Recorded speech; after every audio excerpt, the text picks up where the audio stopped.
My name is Victoria Briggs and I am from the University of Leeds. This episode in the series will look at the impact and issues behind the 2004 ban on the intellectual disabilities class in the Paralympics and the re-inclusion of the class for the 2012 Games. We will look at the impact sport has on those with intellectual disabilities, and we will speak to members of the public to hear their views on the topic. When the Spanish gold medalists in the Learning Disabilities basketball tournament in Sydney suddenly announced that some of their team weren't disabled after all, the world didn't quite know how to respond. Some gave an embarrassed chuckle, seeing it as mildly amusing, if that a rather bad taste prank, probably quite unaware of the upset it would cause to a group of athletes in no way responsible, because the upshot was that learning disability athletes were barred from all Paralympic competition. Accurate classification of athletes is seen as essential to the Paralympic integrity and credibility. The failure of a screening process to detect the absence of intellectual disability in several of the Spanish basketball players was extremely embarrassing for Paralympic organisers. Spain beat Russia in the final to claim gold, but their players subsequently had to hand back their medals after an inquiry found that 10 out of the 12-strong squad suffered no handicap. The price of readmission was a tough one.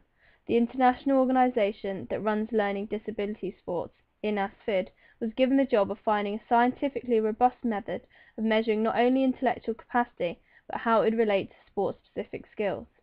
Meanwhile, puzzled athletes with learning difficulties had to sit out of both the 2004 and 2008 Games, wondering what they'd done wrong.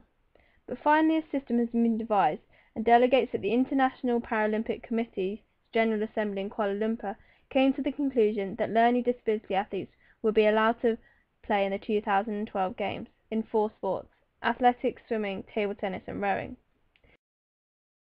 We wanted to see what the general public thought and felt about the issues behind this topic, so firstly asked whether they knew about the ban of learning difficulties and also how they felt about it. Intellectually disabled athletes were banned in 2004. It was unfair because there are other athletes who have broken the rules, such as like drug taking, and those athletes weren't disqualified on the whole. And now they've been reintroduced. I think it's a really good thing, especially if they've established a system which can't be cheated, providing that. I don't really watch the Paralympics, but from what I know about it, I think it's quite bad that the whole thing got disallowed rather than just the team that cheated. So I think it's a good thing that they're now being... I do think it should be reinstated because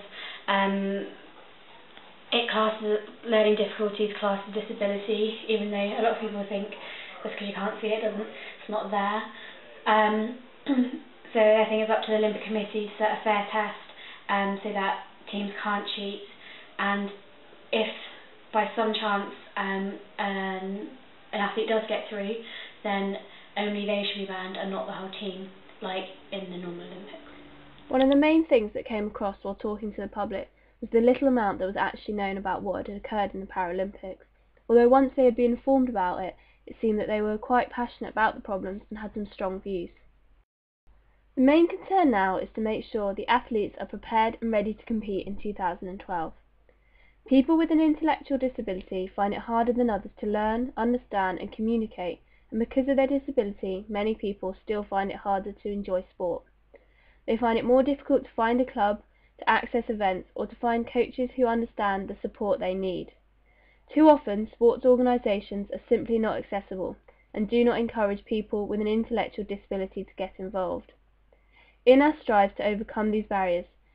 Through their members' organisations, thousands of people with an intellectual disability enjoy sport, be it for fun, leisure or competition. For the very best, INAS offers an opportunity to compete at an international level, including the Paralympic Games.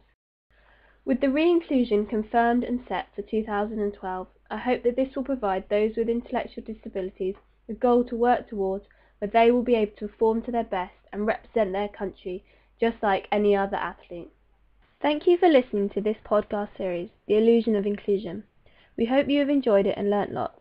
If you'd like to see what you have learnt, why not give our online quiz a go by following the link below.